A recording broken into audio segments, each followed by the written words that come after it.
for clicking on the video, and here today at Mimic, we are going to present Dungeons & Dragons. This is a module titled The Eye of the Serpent, and it's designated UK5, and UK standing for United Kingdom. Of course, you can see the flag right there. Now, this is written by Morris, and he actually did most of the UK series. He did number 1, which is fantastic, probably the best of the series, where you go through the entire module without lifting your sword if you're witty enough. And number 2, Sentinel, number 3, Gauntlet, which are also innovative, where you can sort of sidetrack most of the combat, but you do have to engage in some combat. And number 4, we talked about most recently, which is definitely not one of my favorites, and UK 5 here. So this is the last one he did. You can see UK 6 and 7, the last of the series, are actually written by different individuals. Now, this, I have to say, I'll give you some spoiler alert here. It's definitely not one of my favorites, and you'll see why maybe this ended up being his last official module that he wrote. So before we get into all that, let's take a look at the top here. It's for 1-on-1 or a group adventure of first level characters. I probably wouldn't recommend this for solo adventuring, as it is sort of difficult. There is a lot of combat to be had, so this is probably better off with a group of adventurers for sure. It is rather straightforward, though, in the fact that there's not too much to it, and this could easily belong in the End Novice series. So yeah, I think it would be helpful if you were first level or maybe even first time Dungeon Master, that you could run this module easily. Now, when I was growing up and I played this adventure, the DM of our group, Brian, he ran this adventure for us, and we had a blast playing for it. And usually after he ran a module for us, I would take the time to maybe hunt down the module and buy a copy for myself and see what I was actually missing. And boy, did I miss a lot. And you'll see why, as there is a certain structure to this module, which is unique and probably a little innovative on his part, but it does lend to a more simplistic adventure. So before we get into all that in depth, let's get this module out of the protective cover. And if you're new to the channel and you like the old D&D modules, I definitely have a playlist. I think about 18 or 19 modules right now, and I'm certainly going to add more to it. And if you hit that subscribe button, you won't miss out on additional reviews of additional modules. And I'm going to try to go over the entire alphabet of the first edition modules, that is. So let's flip it to the back here. And we can see a description of the module. Gazing down from the pinnacle of Hardway Mountain, who would not be drawn to the far-off glint of Serpent's eye? The descent will be hard. The mountain knows neither mercy nor compassion. Many are the lesson to be learned, but fate has left you little choice. Are you equal to the challenge? Eye of the Serpent is a one-to-one adventure module for one player and one DM, and it has been designed to develop the specialist skills of a single level druid, ranger, or monk character. So yeah, a lot of the pathways refer to these 3 classes specifically. It can also be used for a normal party of 4 to 6 first level player parties. The perils of Hardway Mountain are unchanging, but the routes between them are not. This module uses a unique route planning system, so we'll take a look at that in a sec, with different routes linking the encounters to challenge the abilities of druids, rangers, or monks. Alternatively, dungeon masters can change the routings to create their own original and exciting adventures. And this was published in 1948. All right, so we'll take a look at the cover here, and you can see a giant bird. And yes, it is a rock, and that's how this adventure starts off with. And you can see player characters here. I have to assume this is probably the monk, and maybe this is the ranger, and that's the druid. Anyways, let's move on to the inner booklet here. And you can see some of the map here. We'll go over this in detail later.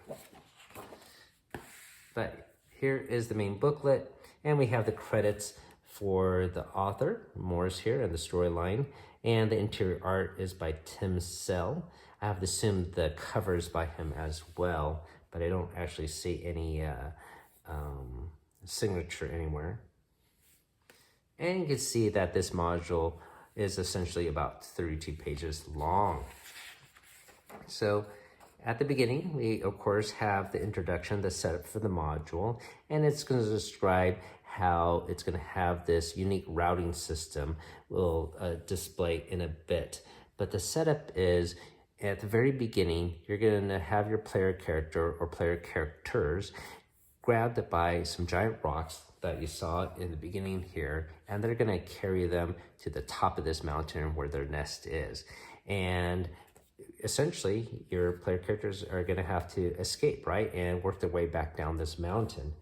And along the way, there are going to be multiple plot points where they'll be able to find out that they are on Hardway Mountain, and there is this river that they can see from up there.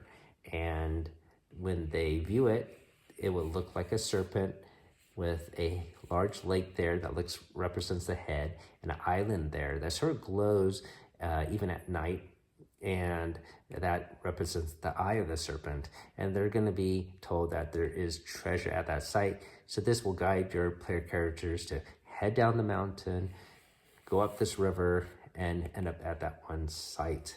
So that's the main plot point of this entire module. So let's move on to the next page here. And you could see how this routing system is going to work. Essentially, on this map here, on this mountain, there are multiple locations. You can see there's R1, 2, all the way down here until like in the 30s. If you take a closer look at this chart, each of these black dots represents an encounter. We have our Rock's Nest at the very beginning, number 1. We have an encounter here, number 2, the Valve Track. We have an encounter with a snow cat, number 3. And that's represented once again on this map, the nest, the Valve Track, and the snow cat here. Now, these white dots represents a route, basically a pathway that they can travel from the nest to the snowcat location. And then you will have to go back to this table here and see if the character can traverse and get to that location. And this applies more for the one-to-one adventure. So you have a notation here for Ranger, R, Monk, and Druid. So for example, if a Ranger wanted to get from the nest to the snowcat, he will have to take, or she will have to take route R1. And you would refer to this table, see an X, and X means it is closed. So you would read this description for the Ranger. What seems first to be a safe route soon becomes impassable. But if you had a Druid playing, the DM would read this notation here, an alarming but safe climb from ledge to ledge with many handholds in between, assuming that the monk has better agility and Druid can navigate the environment better, supposedly. So that's essentially how this routing chart will work. And essentially, this will create a new and different adventure for each player character you run through, because obviously a Ranger can only go to a certain pathway and a Druid would have to go a different pathway. So this makes it a little bit unique for every player character that goes through. Now, that once again only applies if you're running a one-to-one adventure. If you're having a group adventure, it's up to the DM on how to utilize this, as maybe the Druid can help pass and aid the Ranger through, for example. So that's going to be up to the DM. Now, taking a look at this, you can see why I wouldn't necessarily recommend it for a one-to-one adventure, as there is a lot of combat to be had. You're going to hit at least 10 black dots, no matter which way you go. And most of this combat is unavoidable. They will fight to the death, each creature. I'm not going to go over every single encounter here, but I'll go over and mention some of the more notable ones. So let's get to the next page. And of course, I am filming this in 4K. So if you want to read along with me or maybe take a screenshot, you're more than welcome to. So we'll start at the very beginning, the flight to the nest. And this is really an awesome picture here by Tim Sale. This is so good that I wish this was the actual cover. I mean, comparing this artwork, this really grabs my attention. I think this is probably one of the most beautiful pieces of art in a old school D&D module. Not only you got these two rocks carrying the player characters here, you can see some of the debris they grab to make their nest. You can even see part of a wagon. It's really just fantastic. You can start this campaign very easily in anyone's adventure by having these two giant rocks pluck your player characters off their horsebacks and carry them to this mountain. Now, I mentioned at the beginning, you can view from the mountaintop this river that looks like a snake's pathway, along with a lake representing the head and an island that represents the eye. And this is a cool artist's depiction of this without all the notations for the map. There is an interesting twist to this story, and at the nest there, they're going to find this inscription here that describes that you have chosen to seek the serpent's eye on Hardway Mountain, and this was written by the guardian of the island. And they state that the snake's precious jewel can give you back your honor. So there are actually tribesmen or primitive humans that live on this island, and they believe that the snake's eye is a jewel and it's on this mountain somewhere. And they come to that conclusion because the inscriptions that they are reading over here that were created by dwarves or written by dwarves, they translated incorrectly. So that's an interesting plot twist, and the player characters can find evidence of this tribesman's belief in other sections in the adventure.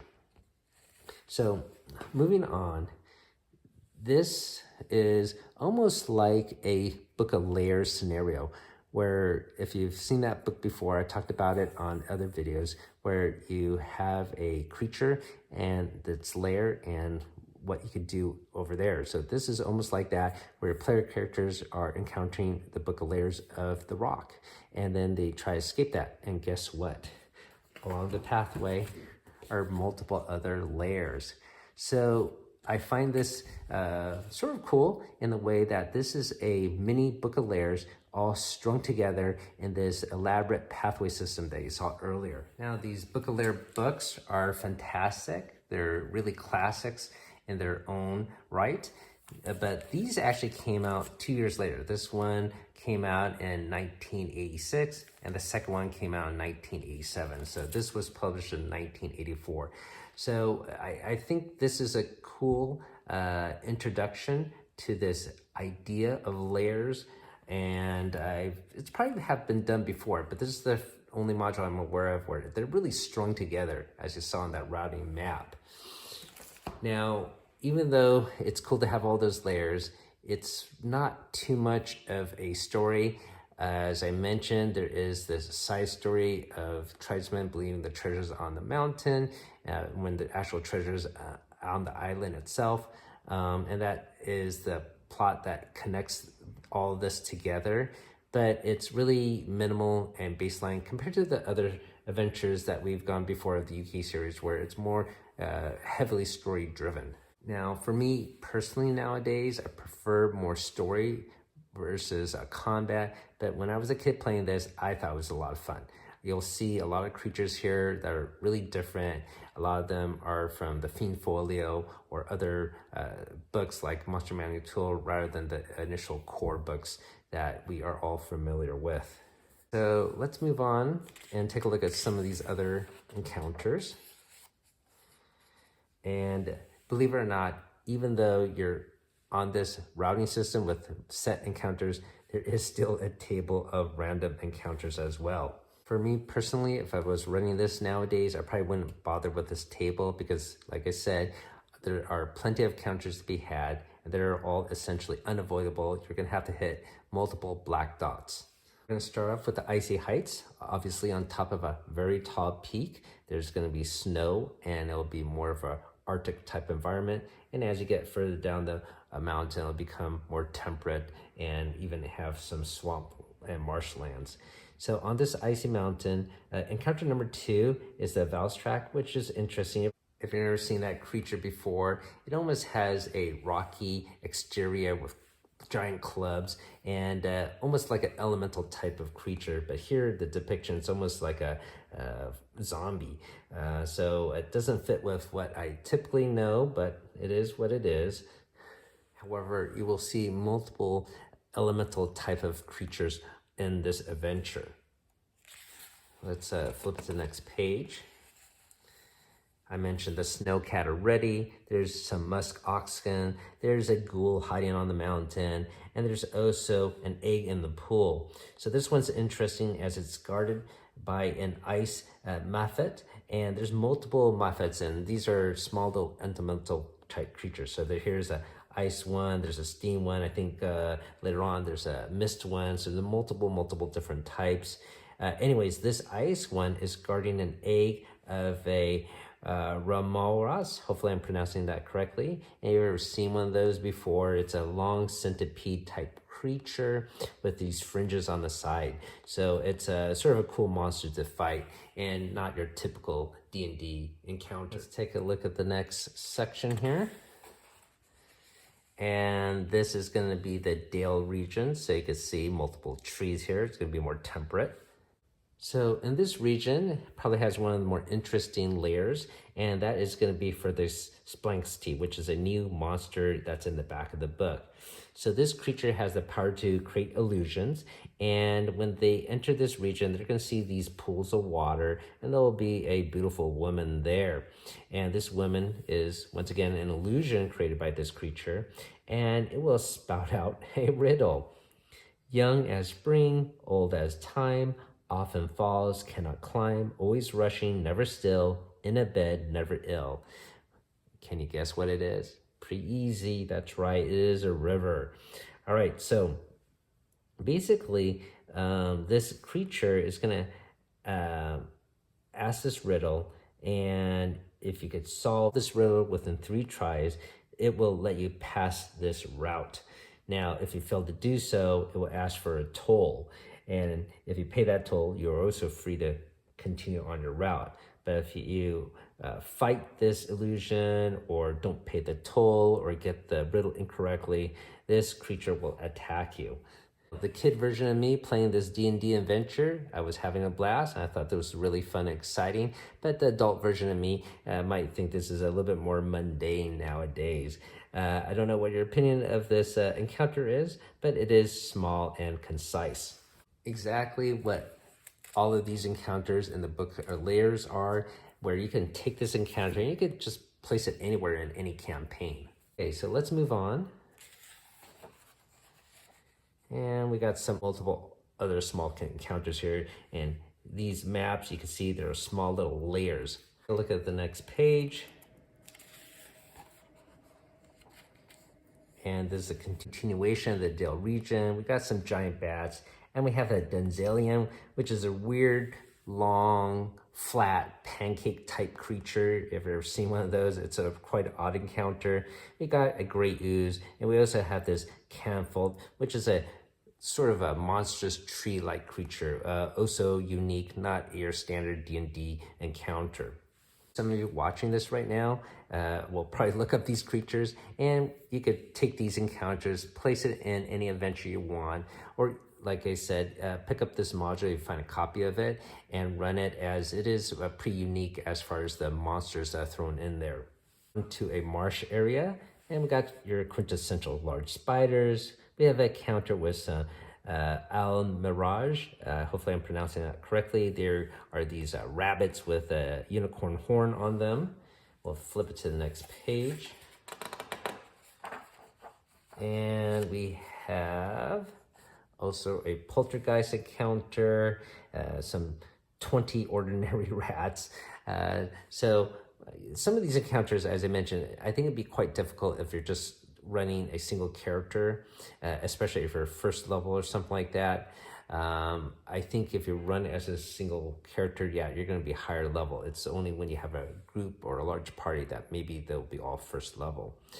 So the next area is going to be the mires, a marsh type land. We have some scum creepers here. You see there's a giant frog. killer frog that is. My favorite creature, at least in the D&D anime series, the bullywogs. We have another version of a Mephit. We got some large cats. We'll move on. And now here we are at the actual island that is the main goal of the entire adventure. As I mentioned, there is some tribal humans living there. You can see a depiction here of Flowmane. He's the crazy cleric that wrote that inscription earlier. Now, on this island, there's going to be multiple dwarven carvings, and presumably, hopefully one of your player characters is Dwarven or can read Dwarven, and they will see part of an inscription here. It says, "Pool in flame, door of crystal, eye of the serpent, beloved it is, and who has not trekked the heights to see the snake's true bright beacon." Now, the tribesmen have put a plank next to it, a wooden panel with their own translation, probably because most of their brethren cannot read Dwarven or maybe even read at all. But their translation, you can see on the plank, says, "Water of fire, glass barrier, the serpent's eye, it is beyond price, but none has climbed the mountain to find the snake's pure dazzling jewel." So you can see how there's a mistranslation here, and the tribesmen have been going up to the mountain trying to find this jewel, but actually it says here that the eye of the serpent, beloved as is, it's here on the island, and when you go on top of the mountain, you can see the snake's true bright beacon. And what they're referring to is this pool of flame and the crystal door there. So there is this pool of water and a crystal formation on one side of it, and there's natural gas that has caused this flame to be lit. If the player characters investigate this pool a little bit closely, the flame does not cover the entire pool. They will be able to go into the pool and find different pockets to investigate. And if their character is Dwarven, it will be very easy for that dwarf character to see this door made into that crystal formation. And if they go beyond that door, they're going to head underneath the island and find the true jewel of the serpent, or the treasure of the island. All right, so let's turn to the next page here. And this is going to be some of the description underneath the island. You got the Dwarven Shrine, got some sturges, got some skeleton snakes, which would be a pretty fun encounter. And you got even more snakes in this snake pit. You got 20 poisonous snakes. Now, deeper into this region, you're gonna encounter the Dark Shrine.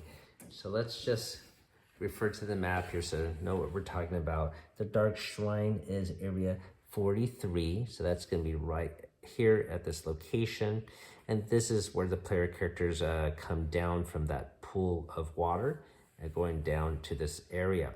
So this Dark Shrine is notable for having this giant snake statue, and if they investigate it very clearly, they can see that the eye socket, it looks like there's something missing, and of course it's going to be a large gem. And anytime there's an underground area with Dwarven ruins, well, yeah, you're going to encounter some Dugar. So that's probably to be expected.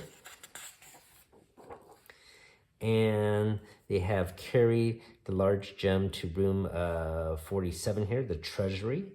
And if they're able to get past all these Dugar, they will find a large gem worth 2,000 gold pieces. Now, this is a large sapphire, and they're going to find some other coins of various nature, but there's no actual magical treasure here per se. There's no blessing or other cool, wondrous items to be had here, unfortunately. It's just a large gem.